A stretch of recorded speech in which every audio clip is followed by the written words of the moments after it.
제20대 총선 투표일을 일주일 앞둔 가운데 여야와 무소속 후보들은 표심 잡기에 온 힘을 쏟고 있습니다. 제20대 총선 대구 동구갑 후보자 TV토론회가 오늘 대구 문화방송에서 열려 새누리당 후보와 무소속 현역 의원 간의 날선 공방을 벌였습니다. 대구의 부동산 시장은 가격 거품이 꺼지는 양상을 보이고 있지만 도심은 여전히 높은 분양률을 기록해 변두리와는 차별화 현상을 보이고 있습니다. 과수농가의 인공수분이 확산되고 있습니다. 과일 결실률은 높여주고 냉해 피해와 작업 시간을 줄여 일석삼조의 효과를 거두고 있습니다. 네, 시청자 여러분 안녕하십니까? 대구 경북 소식 전해드립니다. 4.13 총선이 일주일 앞으로 다가온 가운데 대구 선거판에 이상 기류가 감지되고 있습니다. 이 새누리당의 견고했던 철옹성에 구멍이 날 수도 있다는 전망 때문입니다. 발등에 불이 떨어진 새누리당뿐만 아니라 기회를 잡으려는 야당과 무소속 후보들이 표심을 얻기 위해 총력전을 펼치고 있습니다. 박재영 기자가 보도합니다. 대구의 새누리당 후보 11명 모두가 지난달 29일 선대위 발대식 이후 처음으로 한자리에 모였습니다. 이들은 새누리당 공천 파동으로 시민들에게 심려를 끼쳐드려 죄송하다며 무릎을 꿇고 용서를 구했습니다. 새누리당 스스로 대구의 11곳 가운데 절반에 가까운 5곳을 박빙이나 경합, 열세 지역으로 판단하는 등 민심 위반을 우려하는 위기감 때문입니다. 저희들 반성, 사죄 마음으로부터 받아주시고 많은 문을 열어주십시오. 제발 부탁 올립니다. 저희들 많이 부족합니다. 이보다 앞서 수성가 김문수 후보는 새누리당의 오만을 반성한다며 선거가 끝날 때까지 매일 유세 시작 전에 100배를 올리겠다고 밝혔습니다. 새누리당 후보들의 갑작스런 태도 변화에 탈당 후 무소속으로 출마한 유승민, 류성걸, 권은희 후보도 더더욱 세를 결집하고 있습니다. 5선 국회의원 출신인 박찬종 전 의원을 초청해 공천 파동을 일으킨 새누리당의 비판 수위를 더욱 높여가며 표심을 공략하고 있습니다. 새누리당이 이래서는 안 된다. 내가 반드시 출마해서 이거 한번 바로잡아 보겠다.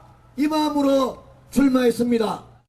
국민의당 안철수 공동대표도 대구를 전격 방문해 새누리당의 공천 행태를 비판하고 3당 체제 확립을 위해 국민의당 북구갑 최성민 후보를 지지해 줄 것을 호소했습니다.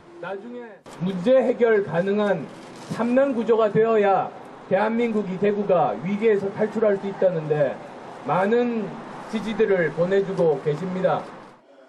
정의당 전 대표인 천호선 선거대책위원장도 북구을 조명래 후보 선거 사무실에서 현장 선거대책회의를 열고 합동 유세를 하는 등 대구 민심 얻기에 총력을 기울였습니다.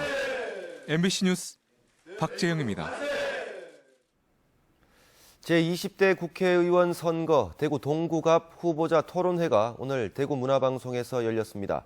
진박을 자처하며 공천을 받은 새누리당 후보와 친유승민계로 공천 탈락에 반발해 무소속 출마한 현역 의원이 날선 공방을 벌였습니다. 도성진 기자가 정리했습니다. 공천 과정에서부터 대립각을 세워온 두 후보. 역시 공천의 부당함과 이른바 진박 마케팅으로 포문을 열었습니다. 잘못된 공천으로 재심 요청이 빗발쳤습니다. 무공천 지역도 생겼습니다. 당대표가 대구 시민께 사과까지 하였습니다. 참 나쁜 공천이었습니다. 대구, 동구, 획기적인 발전이 필요합니다. 그리고 이 발전에는 대한민국의 성공이 뒤따라야 되는 것이고 박근혜 정부의 성공이 뒷받침이 되어야 되는 것입니다. 두 후보는 저마다의 공약을 제시하고 대구와 동구를 살리겠다며 지지를 호소했습니다. 동대구에서 파티마 삼거리, 삼격동 유톤단지, 금단들을 이어지는 도시의 대동맥을 건설하는 것입니다. 이 동대구를 유통단지까지 확장을 하는 것입니다. 1호선 동촌역에서 대구공항 이시아폴리스로 연결하는 그리고 동화사까지 연결하는 1호선 지선을 만들도록 그렇게 하겠습니다. 주도권 토론에서도 날선 비판이 이어졌습니다. 정말 자기 이익하고 안 맞으면 탈당을 하고 이런 것이 과연 한국의 정당 정치에 그것을 튼튼하게 만들 것인지 저는 그 기반 자체를 허문다고 생각을 합니다. 지난번에 총선 필승 건배사로 정치 편향성을 가지고 있으면서 또 총선 불출마 선언을 번복해서 소신을 버리는 거 아니냐. 대구문화방송은 내일 오후 1시 20분부터는 대구 달서을, 오후 6시 10분부터는 대구 수성갑 후보자 토론회를 생방송할 예정입니다. MBC 뉴스 도성진입니다. 대구와 경북 선거관리위원회는 내일부터 총선 선거일인 13일 오후 6시까지 선거에 관해 정당의 지지도나 당선인을 예상하게 하는 여론조사 결과를 공표하거나 보도하는 행위가 금지된다고 밝혔습니다. 하지만 오늘까지 공표된 여론조사 결과를 인용 보도하거나 오늘까지 조사한 것임을 명시해 공표하는 것은 가능합니다. 남북권 신공항 범시도민 추진위원회는 부산 정치권과 일부 시민단체가 신공항 건설을 정치 쟁점화한 데 대해 성명을 내고 이명박 정부가 신공항 추진을 백지화한 것은 지역 갈등 때문이었다면서 6월 입지 발표를 앞두고 또다시 정쟁이 벌어진다면 건설 자체가 무산될지도 모른다고 경고했습니다. 이에 따라 정치권은 5개 시도의 합의 사항을 되새기며 총선은 물론 6월까지 신공항 문제를 정치 쟁점화하지 말고 정부 발표를 믿고 기다려야 한다고 밝혔습니다. 대구의 부동산 시장은 지난해 하반기부터 거래가 실종되면서 가격 거품이 빠지는 양상을 보이고 있습니다. 하지만 새 아파트 분양은 여전히 높은 청약 경쟁률을 기록해 상반된 모습을 보이고 있습니다. 권윤수 기자가 취재했습니다. 지난 1일 대구 수성구 모 아파트 단지의 견본주택이 공개되자 소비자들이 주택 내부를 살펴보기 위해 줄을 서서 기다립니다. 3.3제곱미터당 1,500만 원대로 전용 면적 84제곱미터 기준 5억 원이 넘는 만만치 않은 가격인데도 관심이 뜨겁습니다. 전 세대가 선호도 높은 중소형의 남용의 주 배치로 설계되어 있으며 그리고 지상에 차 없는 주차장으로 쾌적한 단지 환경을 자랑하고 있습니다. 이런 반응은 그동안 혁신도시나 테크노폴리스 같은 외곽지에서 분양이 쏟아지다 오랜만에 도심에서 분양이 이루어졌기 때문이라는 분석이 지배적입니다. 수성구 같은 경우는 인구가 대구 전체 20%에 육박하는데 입주 예정 물량은 그 대구 전체 4%에 미달합니다. 그러나 뜨거운 관심이 100% 계약으로 이어질지는 미지수입니다. 지난 2월 분양한 도심의 한 단지는 인터넷 청약 경쟁률이 20대 1을 넘어섰지만 업체 측이 밝힌 지금까지 계약률은 80%입니다. 여전히 많은 투자자들이 분양을 받고서는 이른바 좋은 층에 당첨되지 않아 비싼 프리미엄을 기대하기 힘들자 계약을 포기하고 있는 겁니다. 전문가들은 2월 말 현재 대구의 준공후 미분양은 1,600여 가구로 지난해 같은 달보다 140% 늘었다면서 아파트 분양 시장에 투자할 때는 보다 신중해야 한다고 조언했습니다. MBC 뉴스 권윤수입니다. 한 농업법인이 외국 자본과 함께 상주에 토마토 생산 시설을 짓기로 해 300억 원의 투자를 유치했다고 경상북도가 발표했는데 알고 보니 FTA 특별법 예산이 지원되는 사업이었습니다. FTA 피해 농민을 위해 쓰라는 돈을 기업농과 외국 자본에게 지원해도 되는지 논란이 생기고 있습니다. 정동원 기자가 취재했습니다. 농업회사법인 세봄과 시설채소 생산유통회사인 네덜란드 레바트사 그리고 경상북도 상주시가 지난달 18일 MOU를 체결했습니다. 두 회사가 함께 300억 원을 들여 상주에 대규모 첨단 유리온실을 짓고 연간 6천여 톤에 달하는 토마토를 생산한다는 겁니다. 그런데 속을 들여다보니 유리온실 설치 1차 사업비는 모두 129억 원, 이 가운데 정부 지원이 121억 원이고 회사 자부담은 8억 원에 불과합니다. 정부 지원 121억 원 중 90억 원에 달하는 융자금은 FTA 특별법 예산으로 충당합니다. FTA 피해 농민에게 쓰여야 할 돈이 기업농과 외국 자본의 사업에 이용되는 셈입니다. 외국 자본이 직접 농업 생산에 진출한 문제에 대해서는 심각한 우려가 지금 도출되고 있다는 거죠. 재검토가 다시 필요하다는 말씀을 드리고 싶습니다.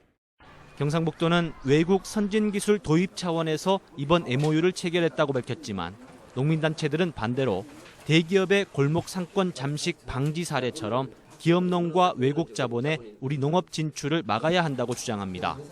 돈은 기업농이 벌고 농민들은 그 밑에서 소작농으로 전락한다는 겁니다.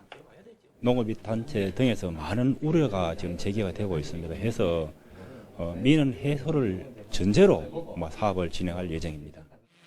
지난 2013년 경기도 화성에서도 한 국내 기업이 대규모 수출 토마토 유리온실을 지었다가 농민들의 반대로 재배를 포기한 바 있습니다. MBC 뉴스 정동원입니다. 이달 들어 따뜻한 날씨가 이어지면서 하루와 다르게 봄꽃이 만개하자 관광지마다 상춘객들의 발길이 이어지고 있습니다. 장미쁨 기자가 보도합니다. 활짝 핀 벚꽃들이 곳곳마다 꽃대궐을 이뤘습니다. 이번 주 꽃망울을 터뜨린 벚꽃은 며칠 새 부지런히 피어 절정을 이뤘습니다. 경주 벚꽃이 서울보다는 훨씬 예쁜 것 같고요. 이렇게 꽃길을 걸을 수 있어서 이제 봄을 진짜 느낄 수 있는 것 같아서 너무 좋은 것 같아요. 지푸른 바다를 배경으로 펼쳐진 포항 호미곶의 샛노란 유채꽃 풍경도 관광객들의 탄성을 자아냅니다. 친구들하고 여기 오니까 너무너무 좋아요.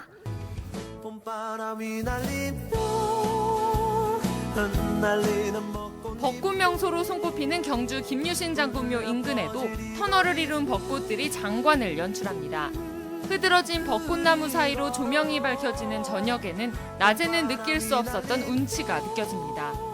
벚꽃이 피어서 지기까지 보통 일주일가량 걸리지만 올해는 기온이 높은 데다 비까지 예보돼 있어 오는 일요일까지 벚꽃을 볼 수 있을 전망입니다.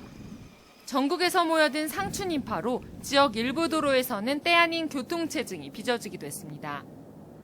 길지 않은 봄을 만끽하려는 시민들로 평일에도 지역의 봄꽃 명소는 사람들로 북적였습니다. MBC 뉴스 장미쁨입니다.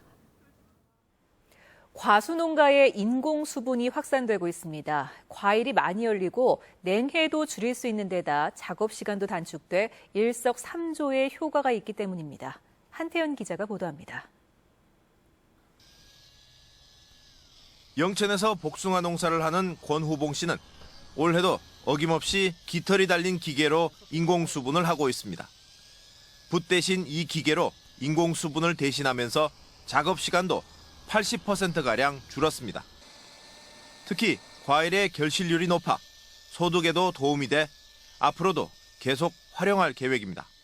기계로 하면은 이제 과가 동글동글하고 과 크기도 크고 안 할 때는 과도 좀 삐뚤고. 개화 시기를 맞아 현재 영천에서만 800여 과수 농가가 인공 수분을 하고 있습니다. 올해는 특히 기온이 올라가면서 개화 시기가 평년보다 4, 5일 빨라 냉해나 서리 피해를 막기 위해서는 인공 수분도 서둘러야 합니다. 영천시는 과수 농가의 노동력을 줄이기 위해 100여 대의 인공 수분기를 무료로 빌려주고 쓰고 남은 꽃가루는 냉동고를 이용해 보관을 대행해주고 있습니다. 결실이 어려운 품종은 우선적으로 인공수분을 할 수 있도록 저희들이 지도를 하고 있고요. 인공수분이 어려운 분들은 수분수를 심어서 그나마 결실에 좀 도움이 될 수 있도록 그렇게 지도를 하고 있습니다. 자연 수분에 필요한 벌의 개체수는 환경오염과 기후변화로 인해 갈수록 줄어들면서 농가의 인공 수분 수요는 갈수록 늘어날 전망입니다. MBC 뉴스 한태현입니다. 친환경 에너지는 화석 연료에 비해 경제성이 떨어지기 때문에 정부 정책에 영향을 많이 받습니다. 그래서인지 오늘 개막한 그린 에너지 엑스포에서는 정부 정책 변화에 따른 신기술과 장비들이 대거 선보였습니다. 김철우 기자입니다.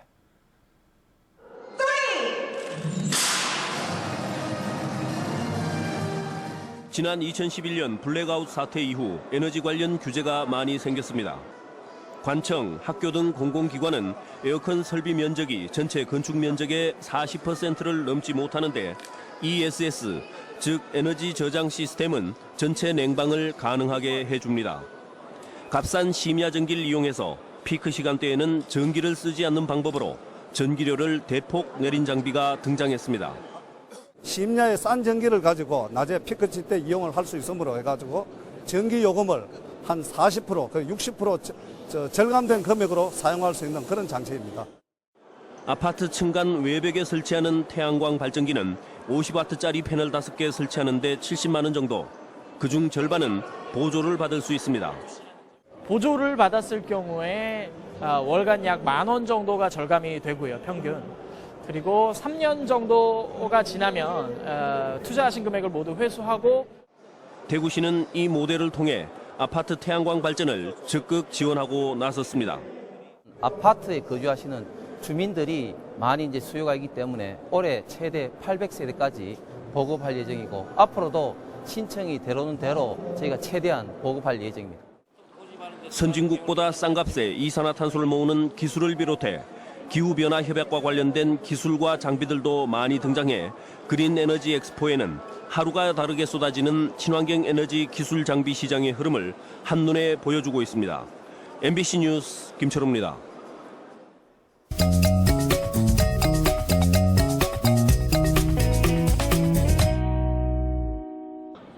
동네 한 바퀴 오늘은 대구시 시민운동장 안에 있는 시민체육관에 나와 있는데요. 오늘 이곳에서는 대구시 어르신 생활체육대회가 열려 각 구, 군에서 열린 체육회에서 선발된 1,500여 명의 어르신들이 10개 종목에 참가해 그동안 갈고 닦은 기량을 마음껏 뽐냈습니다. 스포츠 나옴으로써 이제 맨날 이제 운동도 좀 할 수 있고, 그지? 그러니까 이제 활력소가 되는 거지. 예. 그래서 좋습니다. 대회에 참가한 어르신들, 늘 오늘처럼 건강한 모습으로 오래오래 생활체육을 즐길 수 있기를 기대합니다. 혁신도시 이전 공공기관들이 지역 중소기업의 판로를 확대하기 위해 한국산업기술평가 관련 대강당에서 구매 상담회를 열었습니다. 대구 경북지방 중소기업청이 마련한 오늘 합동 구매 상담회에는 8개 대구 경북 혁신도시 공공기관이 물품 구매에 참여했고 지역 50개 중소기업이 상담에 나섰는데요. 앞으로 이런 기회가 더욱 많아졌으면 좋겠습니다. 2016 대구와 경북 기능경기대회가 오늘 개막돼 대구에서는 경북 기계공고 등 5개 경기장에서 11일까지 엿새 동안 열려 43개 직종 590력이 그동안 갈고 닦은 실력을 겨룰 예정입니다. 경북기능경기대회도 오늘 금호공업고등학교를 비롯한 포항과 경주 등 6개 지역 8곳에서 시작돼 오는 11일까지 48개 직종 532명의 선수들이 기량을 겨룹니다. 이번 대회 입상자는 오는 9월 서울에서 열리는 제51회 전국기능경기대회에 참가하게 되는데요. 전국 대회에서도 좋은 성적 거두길 기대합니다. 동네 한 바퀴 이수정이었습니다. 대구 달성군 보건소는 최근 전염성 결핵 확진 판정을 받은 A씨가 지난 2월까지 한 어린이집에 근무한 사실을 확인하고 역학조사를 벌이고 있다고 밝혔습니다. 보건당국은 해당 교사가 근무할 당시 어린이집에 있었던 원생과 교사 등 80명의 흉부 X선 검사와 피부 반응 검사 등을 실시해 결핵 감염 여부를 조사할 예정입니다. 경북의사회 김재왕 회장이 1억 원 이상 고액 기부자 클럽인 경북 아너소사이어티 50번째 회원으로 가입했습니다. 김 회장은 지난 1월 가입 의사를 전달하고 1억 원 가운데 2천만 원을 우선 기부했습니다.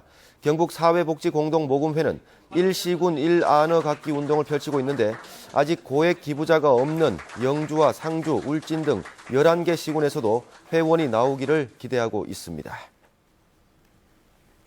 경상북도는 오늘 중앙문화융성위원회와 협약을 체결하고 제2기 경상북도 문화융성위원회를 출범했습니다. 이에 따라 경상북도 문화융성을 위한 각종 사업을 활성화하고 전통 문화자원을 발굴하는 한편 한문화 수출을 확대하고 경상북도의 할매 할배 플러스 문화가 있는 날 운영과 도민 문화활동 등의 지원을 강화하기로 했습니다. 대구시는 남양아파트 베란다에 태양광 발전 설비를 설치하는 600가구에 올해 태양광 발전 설비 설치비 50%, 최대 40만 원을 지원하기로 하고 구군에서 이달 말까지 수요 조사를 해 신청자가 많은 아파트 단지를 보급 대상으로 선정할 계획입니다. 대구시에 따르면 250와트 태양광을 설치하면 한 달 평균 13,000원의 전기요금을 아껴 3년 안에 투자비가 회수됩니다. 어제 오후 5시쯤 구미시 고아읍에 있는 사설동물원에서 사육사가 먹이를 준 뒤 자물쇠를 잠그지 않아 원숭이 3마리가 탈출했습니다. 인근 야산으로 달아난 원숭이들은 동물원 측이 뒤늦게 소방서에 신고해 119 구조대가 마취총과 그물망으로 포획에 나서 오늘 오전에 모두 잡혔습니다. 중증 응급 환자의 사망률을 줄이기 위해 지난 2013년 7월에 도입된 경북 닥터 헬기가 2년 8개월 만에 1000회 출동을 달성했습니다. 국내 5대의 닥터 헬기 가운데 가장 먼저 1000회 임무를 달성한 경북 닥터 헬기는 하루 평균 한 차례 이상 응급 환자의 이송과 치료 임무를 수행했습니다. 대구 경북 소식이었습니다.